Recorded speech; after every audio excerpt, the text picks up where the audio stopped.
Welcome to the party.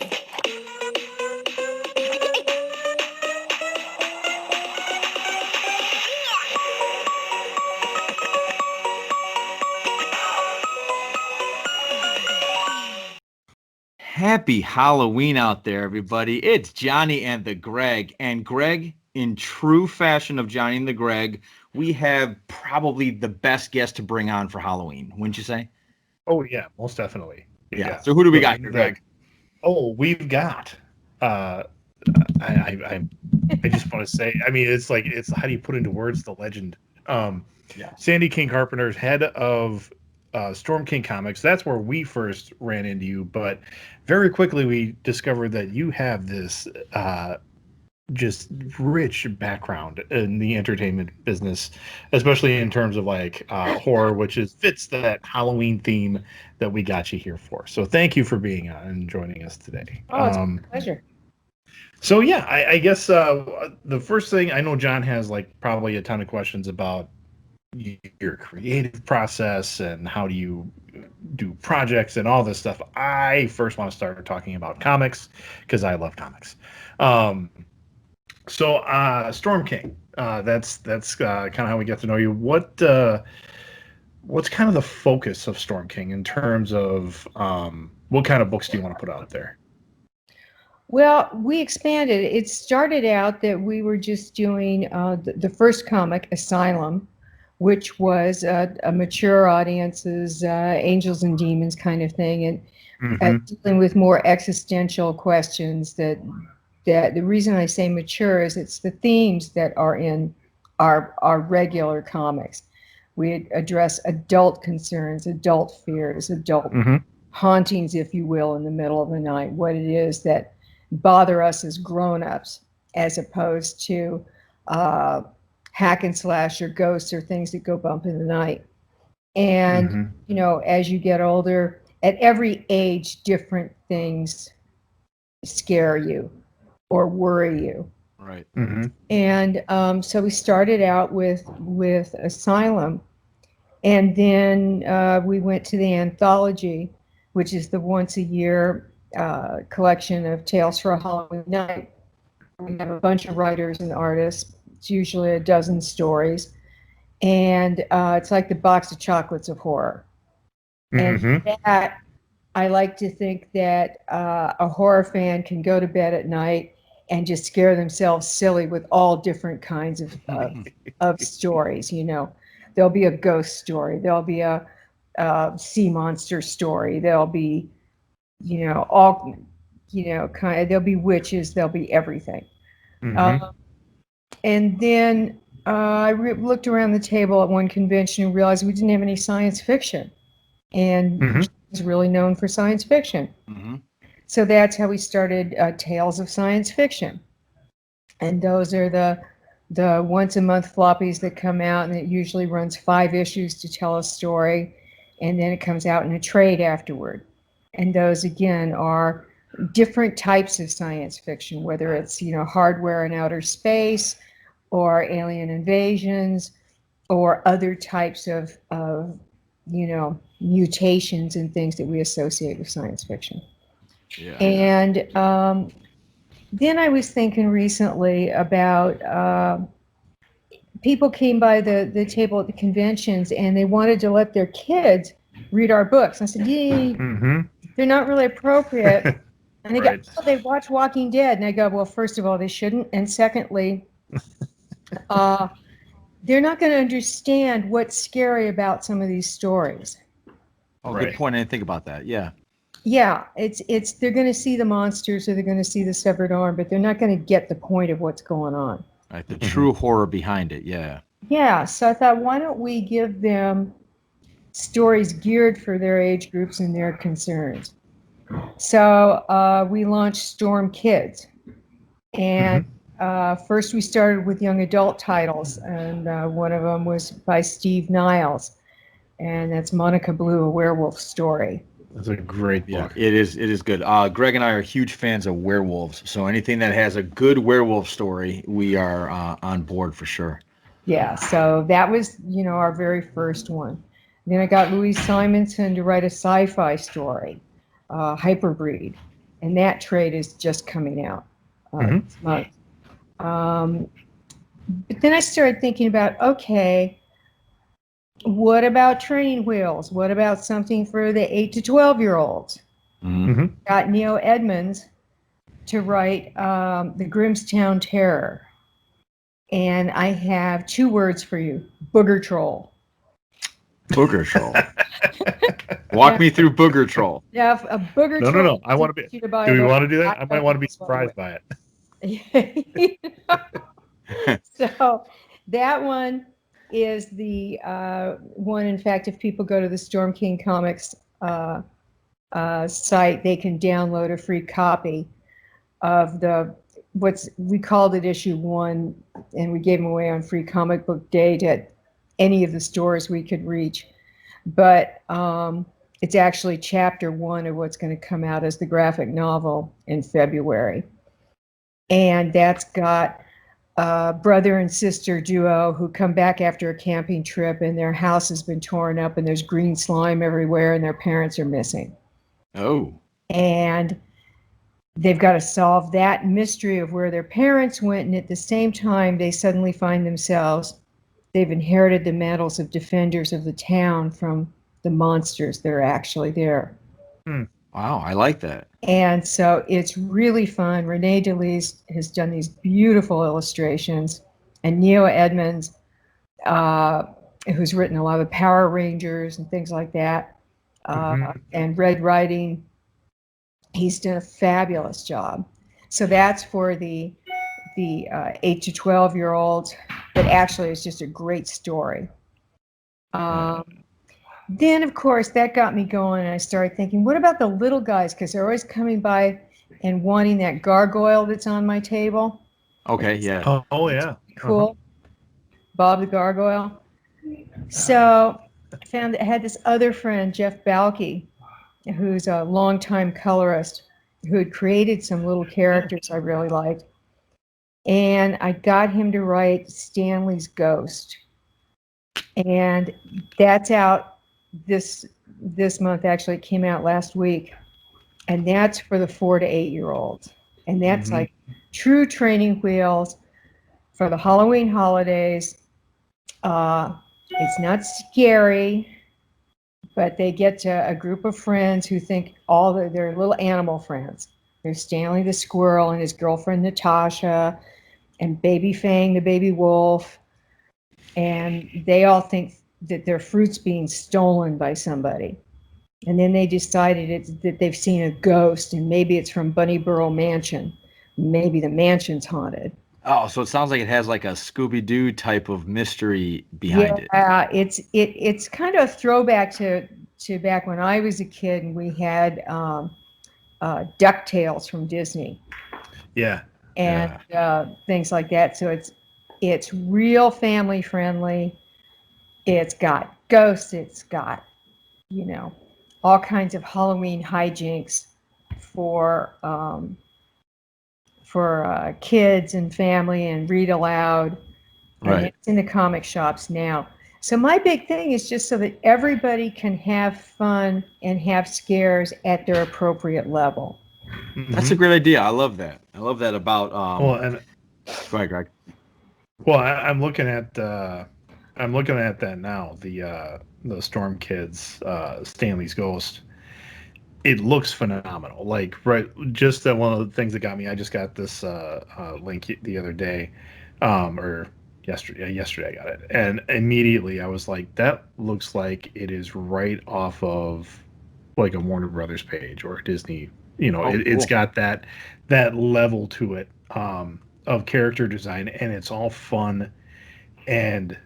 But then when you start to read, you're like, okay, no, it's that same, like you're saying, hit at that age group where they're at, and it's interesting because the first Storm King book I read was Asylum, and yeah, that scared the pants off of me. I mean, it was. That's what I meant. It was, yeah, and you're right. It was dealing with scare. It was really dealing with those. I mean, and not that. I mean, the visualizations, the illustrations were great, and they were scary. I mean, that definitely worked, but it was you got in my head. I mean, that's where that's where a real horror master works. Yeah. It's not the as you see it. It's the when you're in that space in between sleep and awake, and you're just thinking about your day, and then you're like, oh yeah, I read Asylum, and then you're like, that was messed up. That was really, and then you're feeling all Thank insecure you. and everything else about yourself. But It's the I mean, gift that keeps on giving. it is, and I love that you guys started there. And like I would recommend Storm King books to any hardcore horror fan. But yeah, some of those hardcore horror fans of, especially the friends of mine, they're having kids. They get concerned about leaving some of their comics around after they're done reading. I'm like, well, actually, now that you guys got Storm Kids line, I'm like, hey, this is actually right at their level. One of my friends, his son is trying to get into like Goosebumps, the R.L. Stein Right. kind of stuff. I'm like, there is a market there for that young reader who likes that supernatural piece. They like that kind of edge to their reading. Yeah. And someone's got to produce that. So I was really happy that when I even saw this, I'm like, this is great. I mean, my kids that are even probably a little bit past this range are still going to love it. Well, I want to make it so that even from the littlest books, it's not something that makes a parent puke. I mean, you really want to have a good story that's got some fun to it, that at least for the first, 20 times of having to read it to them, you don't want to blow your brains out. Because they get fixated. Mm-hmm. And you want the characters to be likable and that kind of stuff. And then at the point where they're reading it themselves, you want them the little bit scared, but that they're empowered scared because they're going to be a hero. And it's the fun scared. It's the fun scared. It's the fun monsters. It's the, I mean, come on, Booger Troll. How bad is that? Do you find that it's hard, Sandy, to look at a kid's scary story when you're used to diving with Asylum, and then all of a sudden you have to switch over and look at a kid and see if it's, well, this isn't scary enough, but maybe it's like if you're an adult and you eat spicy food, like a 4-year-old's not going to be able to handle this type of spicy food that you handle. So the question I'm asking is, how do you know that it's not too scary? Like, what is your judge? How do you judge that? How do you figure out? Well, you think about the age group, think about what they're dealing with developmentally, think about what scares them in real life. Because horror is allegorical. You're dealing with something other than what's on the page. You're dealing with what the fears of that audience are. If you're my age, you're dealing with your parents' death, you're dealing with real world destructions, you're dealing with the kinds of world changing things that are going on. Like a virus? Yeah, like viruses, like death, like things that are actually really earth changing. Mm-hmm. Mm-hmm. That stuff's way beyond little kids. They're not even beginning to grasp that kind of stuff. Good point. They're dealing with separation anxiety or who ate my lunch. Or just the good old fashioned dark.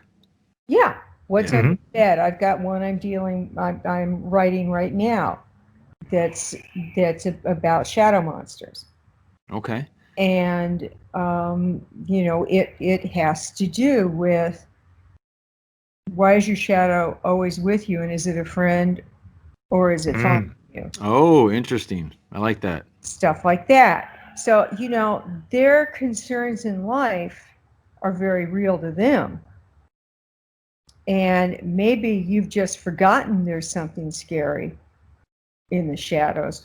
Mm-hmm. You've grown up past 12. Right. Maybe you just don't see the danger anymore. Right. And that's or not only that, it's the lack of belief as you get older, right? There's no monster underneath your closet. Come on, go to bed, right? Yeah.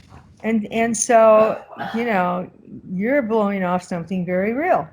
So I think that the deal is to get back in the head of those ages and go, okay, what's flipping them out? What flipped you out? Right. You know, and it can seem real elementary, which is why I don't do books for adults about your dark closet. But for a little kid, it might be about the shadow. Yeah. Mm-hmm. Interesting. Hey, Sandy, what scared you first? What movie scared you first? What got you hooked on this? Huh. I really loved, I liked ghost stories, and I liked classic horror books like Frankenstein and Dracula. Mm. Okay, yeah. Mm-hmm. Those were my real go-tos. Yeah. I got hooked. Frankenstein was the first one. Dracula was the second. Island of Dr. Moreau. Island of Dr. Moreau. Yeah. Island of Dr. Moreau was awesome. Yeah. And there's these great truths that you can tell through horror. Mm-hmm. I mean, that's the great thing about it. You can address a whole lot of things through horror that are bigger truths about other things we're dealing with. Yeah, I like that. And that makes a lot of sense. So it sounds like you're not much on slasher films. You're more on ghost stories, hauntings, or whatever you feel you're writing to your audience. Well, it's what I write. I mean, I Okay. think everybody has a different. You have to look for where your payoffs are. You have to look for what it is you're trying to get to. You have to look for where your bowling head ends up. You know, but there has to my mind, for it to be good, you still have to have a story about something and about characters. Right. If you're only writing for the one scene because it's going to look so cool to go hack everybody up and have a big splash page of blood, but that's the only thing you're writing towards, your story's not going to resonate. Mm-hmm. Nobody's going to care about who was in it or what happened to them.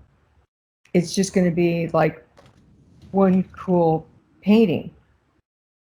Yeah, that's a good way to look at it. That's probably why a lot of those horror movies fail, is because they're going for that one scene that's cool. Well, they're not respecting the audience. They want to be Right. told a story. They want to be taken somewhere. And you have to, what I tell writers that are working for me is, tell me why you want to write the story. What do you want to say? Where are you going? And I ask myself the same thing before I write something. You know, that's how Asylum, you know, that whole thing came into being. Was Thomas Ian Griffith had, you know, these things he learned about the gift of discernment in the Catholic Church, and had one point, it was a Jekyll and Hyde story and various things. But also I had things that have always, I thought, were strange about faith in the Catholic Church. And No, that's a different podcast in itself. But yeah. It's not to denigrate anybody's faith or the Catholic Church. It's more, what is the nature of it? And, you know, you can't fake it. Right. You have it or you don't. It's led to some really interesting conversations, ironically, with ministers and priests who buy that book, because it addresses everybody's issues of what's beyond what you can see. So you have to decide what your story is within your story. What are you trying to say? And then I think you wind up with some truth telling within, you know, whatever else you want to do, your lions and tigers and bears. Mm-hmm. That brings up a great point. I mean, for the horror things that I've watched or I've read, both in, you know, movies, novels, comics, there's always at some point where the crux of it is, do you actually care about the characters? I mean, if you're usually that first kill in any of those horror kind of things, if it is a kill, whatever happens, you don't really care about that particular character as much because they're like the first one. But if by the end or even by the middle of the book, if you just don't feel anything, then then they're not hooking you like they should. And that's even back when I was, I was still too young to watch them. But when like the slasher films of the '80s were big, the Nightmare on Elm Street, the Friday the 13th, and I didn't get it. I mean, one, all these, the oversexed teenagers at summer camp or whatever, I didn't get that. I wasn't at that point in my life, so it didn't matter. I didn't care about any of them, so those never scared me. Those never did anything. Do you think, Sandy, Greg, that's a good point. I'm going to stop you there for a second. I'm sorry. But that's a really good point I never thought about. Do you think those slasher films, the Nightmares, the Jasons, it became almost a farce of what horror was because you were rooting for the bad guy and how they would go after these no-named same person you could skinny dip in and they're going to get a machete in the head? Well, I think anytime you start self-parroting, you're dead. Right. So, you had some great ones, and the first Freddy was great. This was this horrible monster, this horrible guy whose death is horrible at the hands of the city fathers. When they started to make him a jokester and he became a Halloween costume that you wanted to be, a cartoon. Something really twisted there where for the sake of a one-liner, you turn a child molester, murdered guy into who you want to be. Oh my God, I forgot he was a child molester. Yeah. Yeah. That was. I just thought he was a child murderer, which isn't any better. But I'm just saying, I totally forgot that part of that movie because I was just, Yeah. So you take the bad guy, and you, in a strange way, make him a hipster, cool guy. Right. Mm-hmm. I think you lose your edge there. You lose your mythology, and you lose your where is your evil then? Right. Because you've just made a joke, and it always creeped me out. He should have, to my mind, he should have stayed evil and frightening as fuck. Yeah. It's frightening alive, and the fact that he could come back should have been even more frightening, that you in fact couldn't kill that force of evil. Right. So I think the second you start, then it became a money machine where, again, I really feel when you start disrespecting your audience and you think, you know what it is, they just want to see tits and ass and a lot of blood, and if you combine both and you make sure that the cutest blonde chick lives, then you got it made. Right. I think that's disrespecting the audience. Now, I would agree. It doesn't negate the fact that they made a bunch of money, particularly back when drive-in movies were still around. And the same way they did off, the big car crash movies of the same era, the Grand Theft Autos and all those, because the whole idea was you took the girl to the movies and you just wanted to make sure something action was happening on the screen every time they looked up from making out in the back seat. But, and that was your formula. But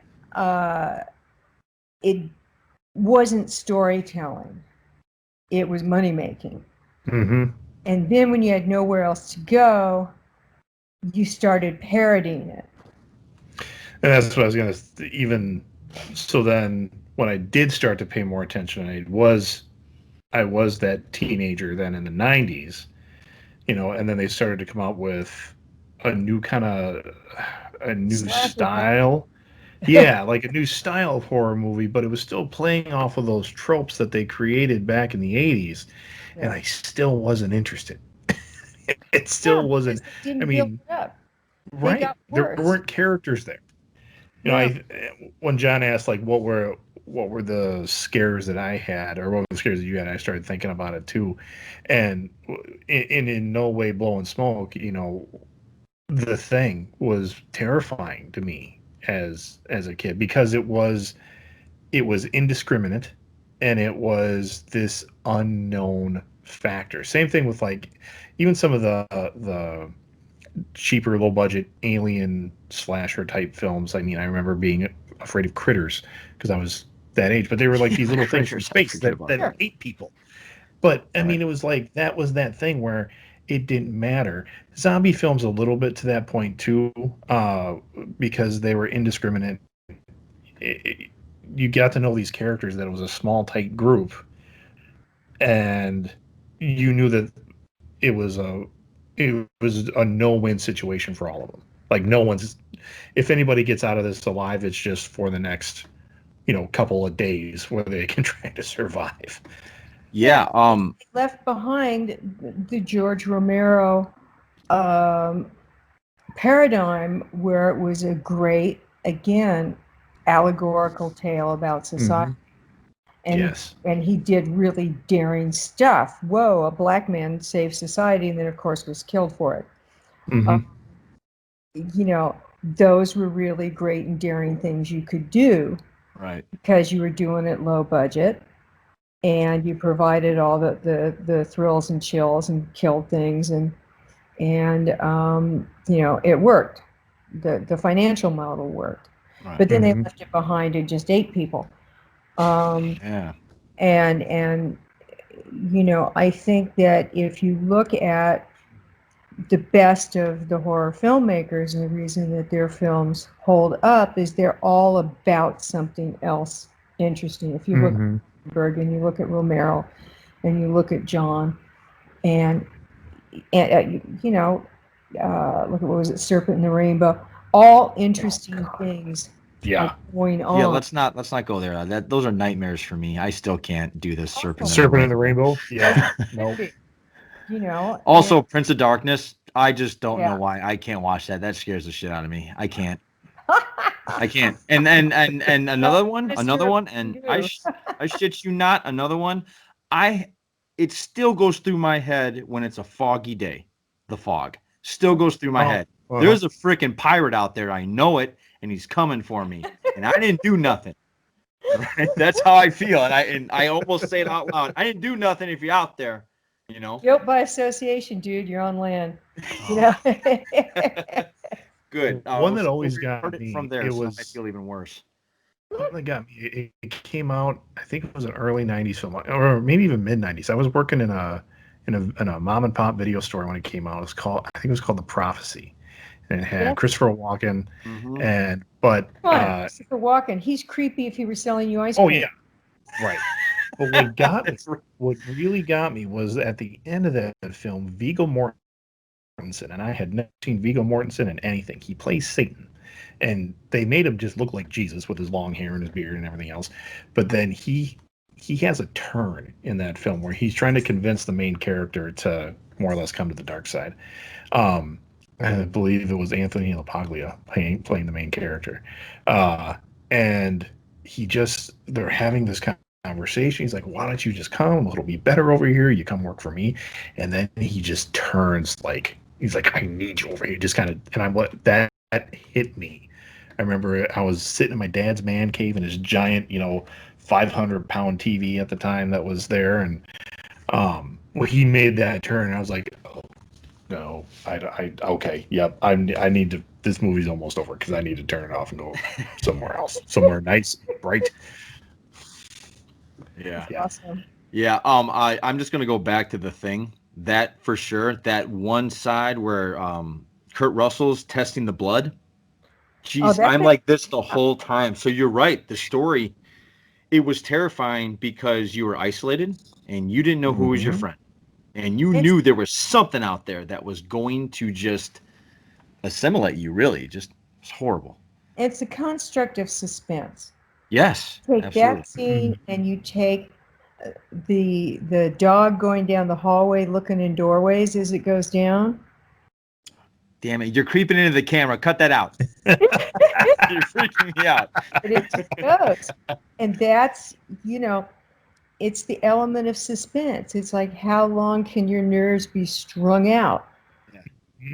And those are the things that you work on and craft in movies to drive an audience crazy. It isn't about how many people can you kill.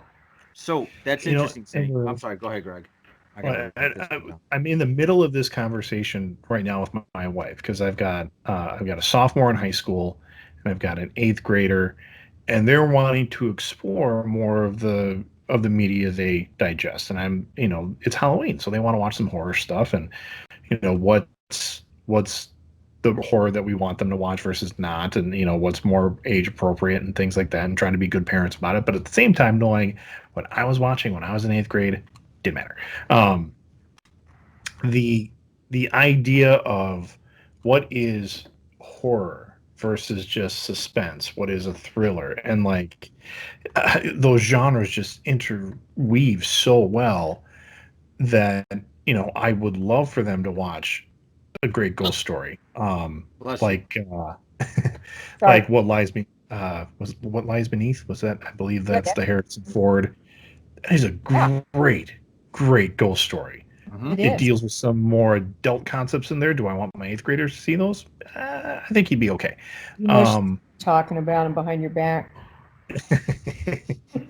um, but there's like those films that you're thinking of, like what build for me a good horror movie is not about what's on the screen when somebody gets killed. It's not that slasher piece. It's not Hellraiser. I just never got into that style of horror. For me, Right. it was I agree. more Aliens and The Thing and What Lies Beneath and the others. I mean, those ones that are just building that suspense to the point where you just don't even want to sit in your, like, you got to stand up and pace around the room because you're like, what's going on? Yeah. That's the best. That's the absolute best. And same thing, even as I'm looking at what I've got up on the screen here, I've got volume 6 of Tales for a Halloween Night. Those, you get the talent that you bring in year after year into those. And I'm sorry, John, I'm bringing it around and I may be missing your point here. No. You're good. Within a few pages, because it's a horror, this most recent I'm looking at, it's 175 pages, but they're little chunks, and the art that goes into the storytelling to go through that whole build of suspense and resolution, and sometimes the resolution just leaves you hanging, but it's there, and just the amount of talent that goes into that is amazing. So I'm just Oh, complimenting thanks. you, but I Those absolutely are tough. loved it. It's tough to get a whole horror tale in 13 pages. You just kind of go, you do your first draft, and you go, oh, that rocks, and you read it the next day and go, yeah, that sucks. It didn't go anywhere. And you kind of go, how do you get, the build and the characters in, and then have somebody, flipped out by the end? Yeah, that's what I was going to transition to, was basically how do you I mean, we're talking about all these great movies and these moments. How do you transfer that into a comic book? Like, to me, that's the ultimate challenge. Different writing form. I mean, and that's one of the things that's so much fun for me about doing comics is it's so disciplined. You have to be so clean. You have to be so concise. Um, it was funny. I was just talking to my assistant Sean today about one of our writer artists, Dennis Calero, today, and he says, "How does he do it? He seems to use so few lines, and then his art just knocks you off your feet." And it's Yeah. like it's essentially the same thing with the writing, where you sit there and go, "How do I use the equivalent of fewer lines and Mm-hmm. still get there? Mm-hmm. How do I make suspense so that each page turns a cliffhanger?" Because that's the difference. You don't have the luxury of over 100 pages to get your point across. You Right. got 13 pages. You got to make them count, and you have to have every 2 pages make you want to turn that page to see what happens next. Sandy, when you got into this, did you, when I mean by got into this, I mean getting into the comic portion of your career, did that almost like recharge your creativity? Because you're like, now I have to attack this a different way than I've ever attacked this before. Or does your animation, it was just kind of like transferring from animation for a movie to animation on a page? Like, was it a No, simple I was transition? scared. No, I had no idea what I was. We had a story, and we just felt it would make a good comic book. Not all movies make good comic books. Not all comic books make good movies. They're Agreed. the same. You can't just barf them back in another form and say, "Hey, that worked." Here's a Mhm. treatment for our next movie. Which people think you can do, and it really doesn't work that way. Right. But in this case, whenever we're presenting things for a movie or a television series or anything, we do a lot of art, we do a lot of presentation, we're paring it down. And Asylum really was a visual story in so many ways. And it was originally intended as a TV series. And it started so long ago that people thought it was too dark. And this was pre-Breaking Bad days. Yeah. And then we were in development at a studio, and some under assistant was talking about things that were largely a decision to go shoot non-union in North Carolina. And I said, no, Los Angeles is a character in this. Right. Mhm. Santa Ana winds. It's hell on earth. It's how the skies look with the fires and all this. And she said, well, it's not like you're matching to a graphic novel or anything. And I said, yeah, actually we are. It's a graphic novel. Now And did that just spit out, Sandy? Did that just come out of your conscious? I just Okay. barfed that out without thinking. And literally Thomas Ian Griffith, who I don't know if you're familiar with him, but he's like Mhm. 6'5", master vampire from Vampires, kicked Yes. me under the table. An agent kicked me under the table. We walk out and they go, what was that about? And I went, we're doing a comic. And I Wow. said, those jokers in there have no intention of making this a TV series. They just want to announce a deal. And that's how we started in comics. And we spent 2.5 years learning the business of comics, the art of comics. Bruce Jones, who was the first the writer that I brought in to write with, because we had already had the Bible for Asylum. We already made the basic stories and the characters and everything. Yep. He came in to write and essentially taught me the art of comic writing by my editing him to make sure it was going along with what we had set up. Yeah. Mhm. That's how that started and how I wound up writing the Asylum from then on. Okay. But great help from people like Bruce Jones, Steve Niles, Jimmy Palmiotti, Tim Bradstreet. I mean, it was a very generous Huge names. community. Huge names. Well, and they were very kind and gave a lot of advice.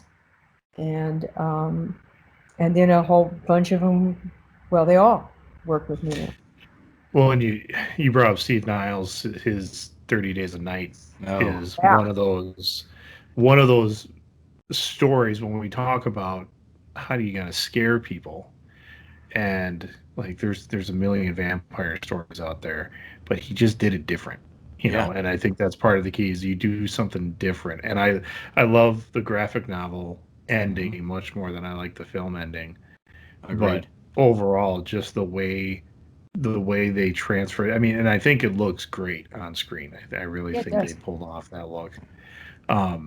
Just the animalism of a vampire in that film, and just we're gonna go up to Alaska where it's dark all the time, and we're gonna pretty much clear out of time. I mean, that it was so simple that it makes you go, why did no one ever do that before? Yes. He pulled it off. Absolutely. It was great. And Absolutely. that's what I look for in even horror movies or horror media now, is like what's something different. Right. Yeah. Sandy, that's kind of that transitions to a question I have with you. I'm going to get a little meta here, so Uh-oh. buckle up. Yeah. You said that. Have you ever heard? I don't know where I heard this. I heard this on a podcast that somebody came up with the concept that an idea is almost a living organism that starts and it just grows and grows and grows and grows. And it seems like that an idea when you were at that meeting table and that you just blurted out, "Oh, it is a graphic novel." All of a sudden, you gave birth to this idea that grew. And as you're walking out the door, they're like, "What the hell was that?" And you're like, "We're going to make it a comic book." So it just got bigger. And then you gave it life and you nurtured it. And next thing you know, it's a company. And now you're doing Storm King Comics. You're doing it for a king. What do you think of that concept that an idea is actually some sort of living organism that just starts growing and thriving? And Well, you got to take care of it. I mean, it was I don't know what made me say that.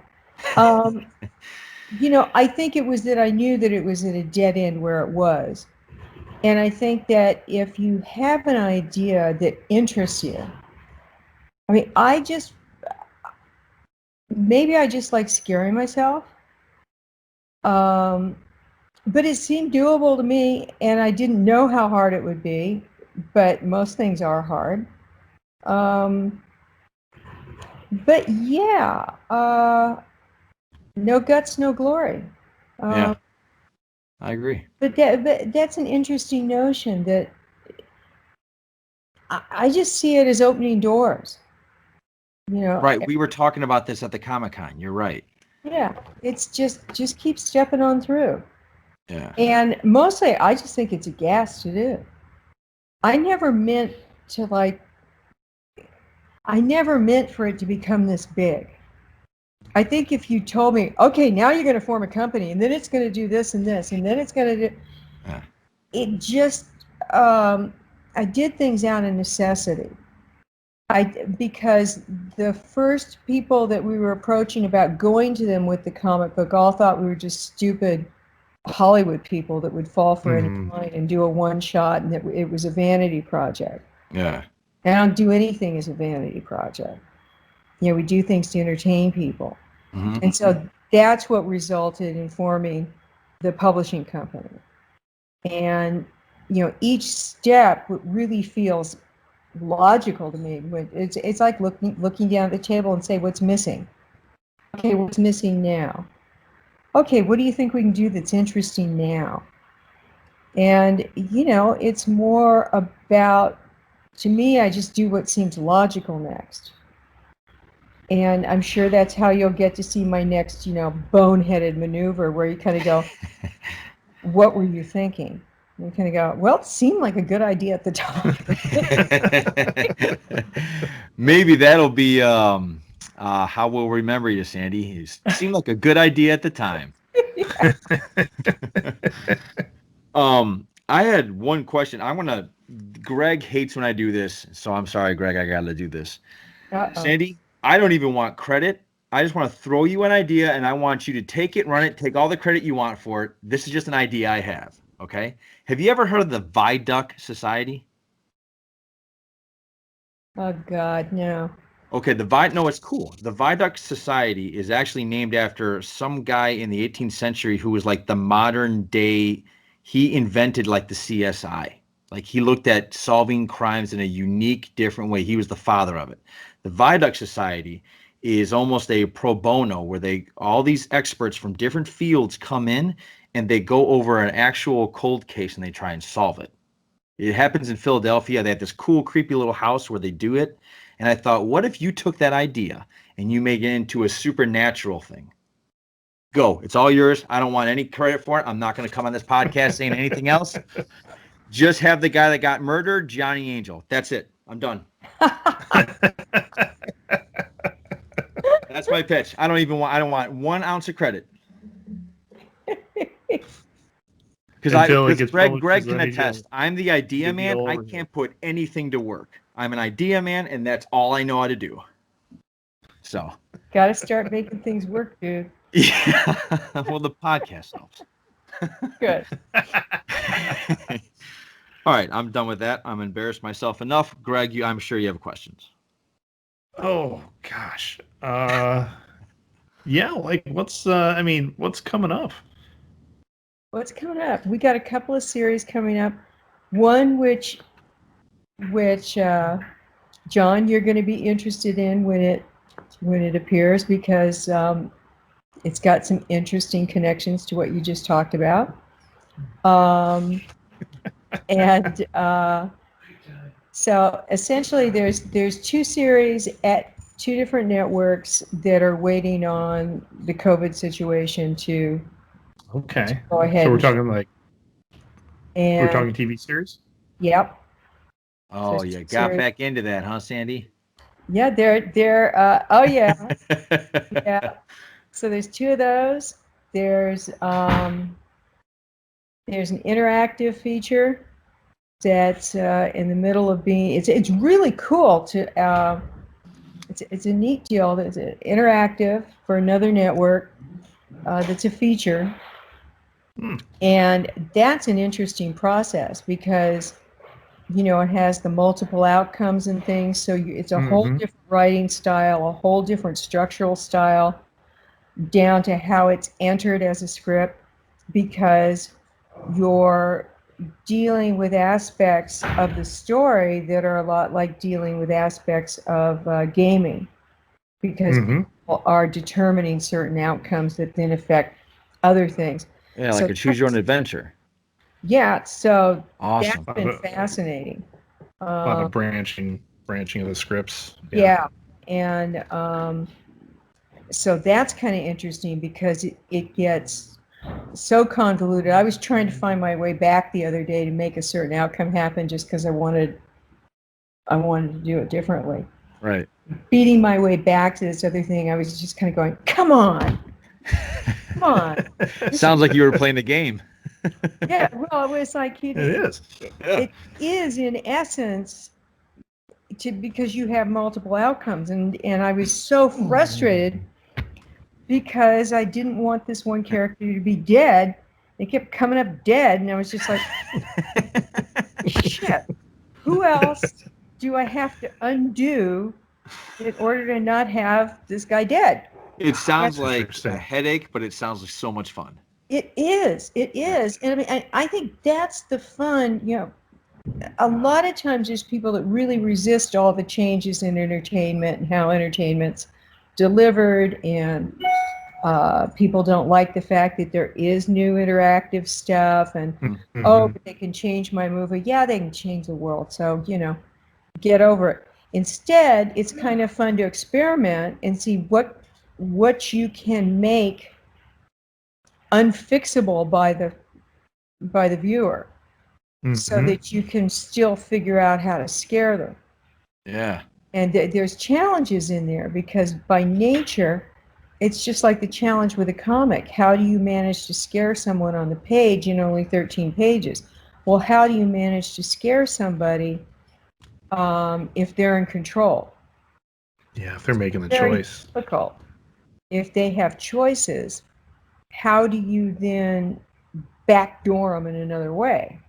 Yeah. And so that's been a real interesting experience.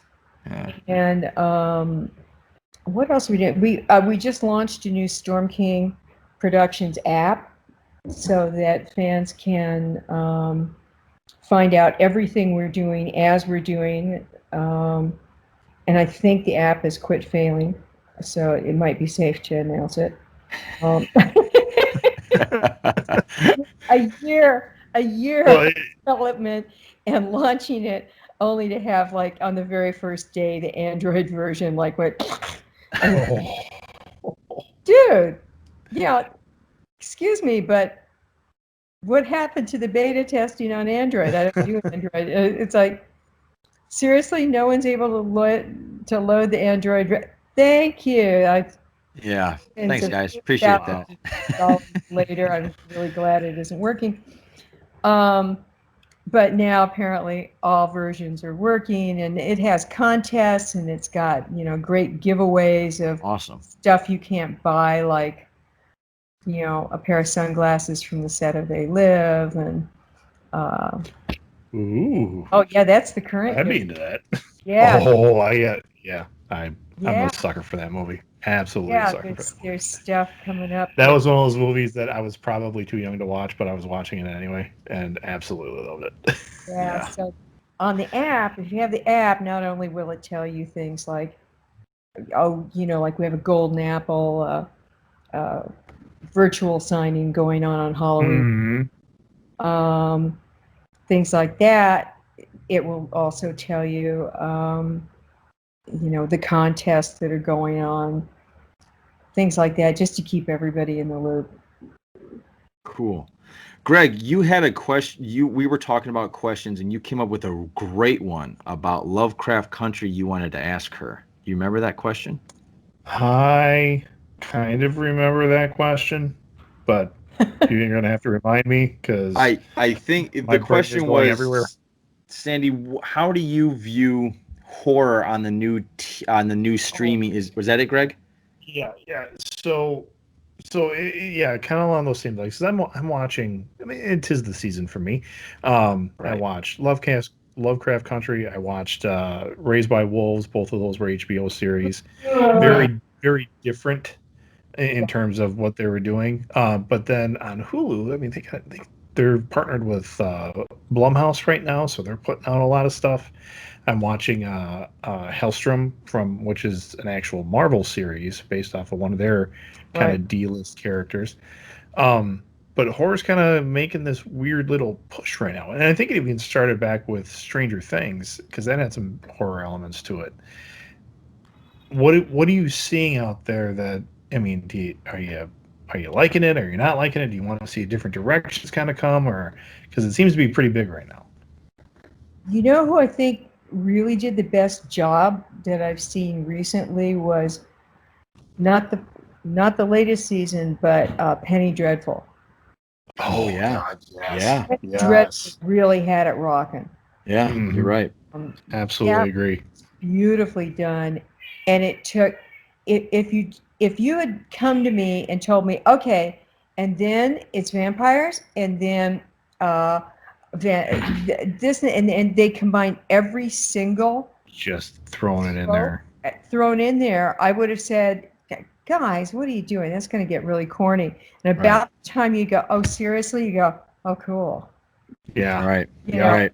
Yeah. and it worked, and the acting was so good Mhm. that they pulled it off. And I would have bet you anything if you told me about it before I saw it that I were going. And I kind of did, when I would hear about it, I go, yeah, right. Hey, let him go. Sorry, the dog is No, it's perfect for the Halloween podcast. dog overly enthusiastically playing with one of the cats, and he just got bopped, and I knew it was coming. I thought they did a really great job. I thought Haunting of Hill House did a pretty nice job. Just watched that last week. Yeah, that was great. I don't think that one and the follow-up Bly Manor were particularly scary, but they were cool.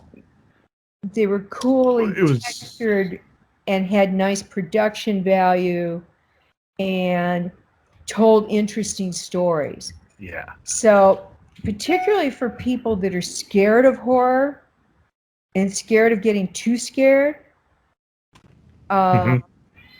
but have a nice tale in them, I'd say Bly Manor is a really neat training wheels kind of series where they can feel like Mhm. it's in the season. Yeah.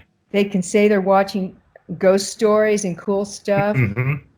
And I think the flashback one that's in black and white that Axel Carolyn Oh yes. directed, it's got the best jump scare of the whole. Which one was that? There's one that kind of is the whole backstory that explains the whole show. Yeah. It's in You black and white. It's in okay? Bly Manor. Oh, I the think Bly it's Manor. episode Okay. 5, and it's got the best jump scare of the Okay. Gonna have to watch it on whole Halloween. deal. I got to tell Yeah, you, they're my girl Axel rocked it. But I think they're nice in terms of people not having to have horrible nightmares over too much violence, being too gory. I Right. think those two shows have a nice amount of spookiness and production value, and they deliver in a good creepy way. When you versus, I mean, and I absolutely agree with you. Versus the Penny Dreadful series that Penny I was you gotta I be was recommending to people, and then they got to the season with the witches and the dolls, and they're like hard out, it was hard out. What is wrong with you? And I'm like, what? No, you just yeah. There was a scene. You got to power through it. They're like, I ain't powering through anything. You are nuts. You got to be careful. Again, it's like with the books. You got to be careful who your audience is. If you still want them to have a good time with make believe, and they need to be kind of wooed out of, the 95th rerun of Friends. You got to be careful where you guide them. Right. And That makes sense. I think that Netflix has found a really good niche there with these really elegant, I'd like to say more Edwardian feel, ghost oriented things that are fun that way. What's interesting about some of these streaming channels, Netflix being the one that I'm thinking of the most, is that they're bringing in like international horror. I think of some of their, what's that? Some of those rock. Yeah, Yep. well, I think of those. Some of the Asian horror is always interesting to me, and Asian filmmaking is always interesting to me from the cultural difference. I remember watching an action film, which was actually called The Bodyguard, which was different than our Whitney Houston Bodyguard, but like they shot up a kid, which I mean was in American filmmaking you just don't do. Right. And they didn't kill him, but he took a bullet to the ankle, and I was just like, they just shot a kid. I mean, and that's and definitely even in their horror sensibilities, like I mean, when The Ring came out, like the original, I mean, it was. I mean, she was a young girl who went through like this tragedy, and it's just different.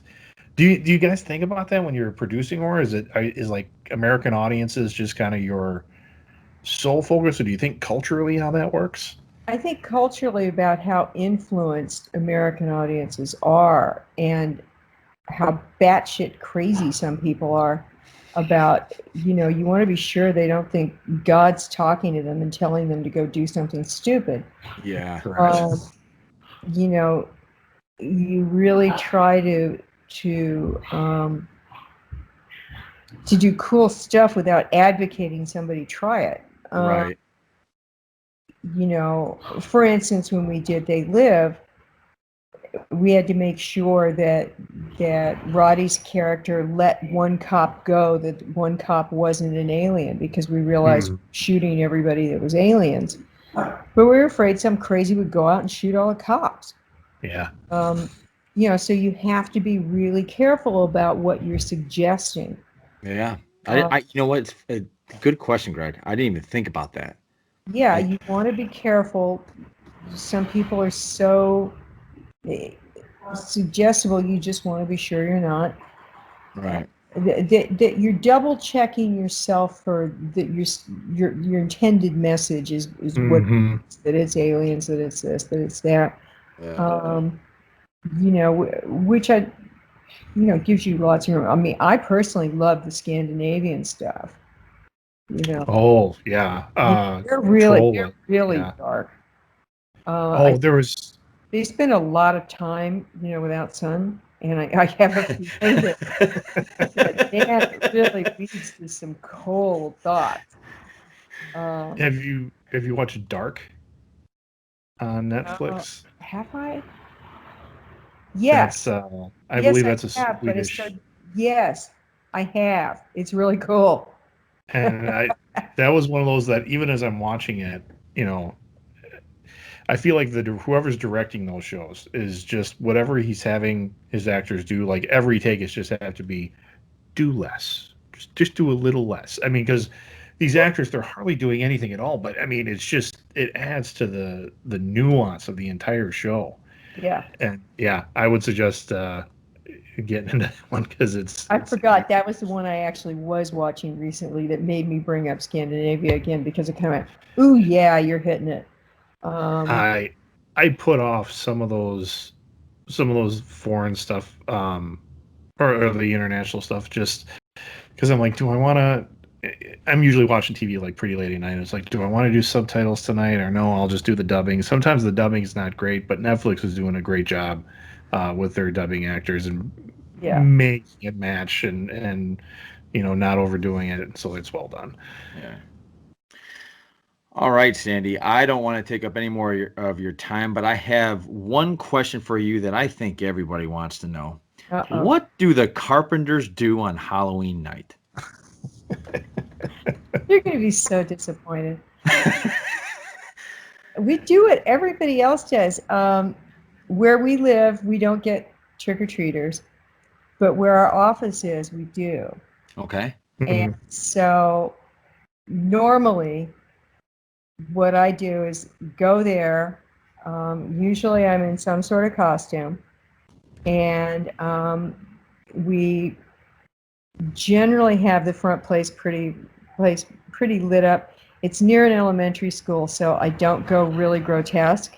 Okay. Because again, I'm trying not to maim children. I'm trying to show them. Right. Makes sense. Show the genre, absolutely.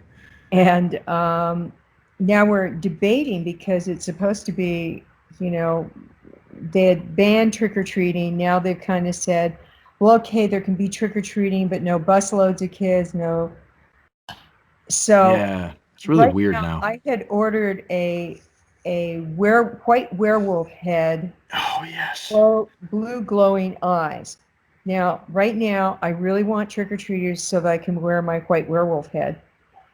Yeah. Please take a picture of that and put it on your Instagram account. Please.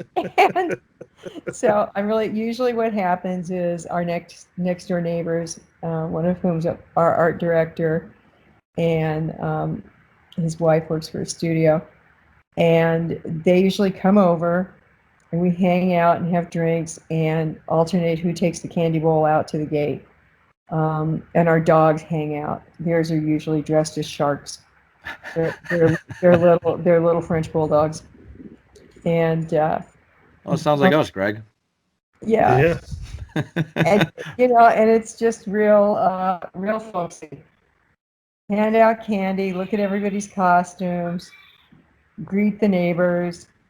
Very cool. Very cool. And that's about it. Awesome. Thank you very much for your time, Sandy. I really appreciate it. Greg and I always have a great time talking to you. Absolutely. It's fun to see you.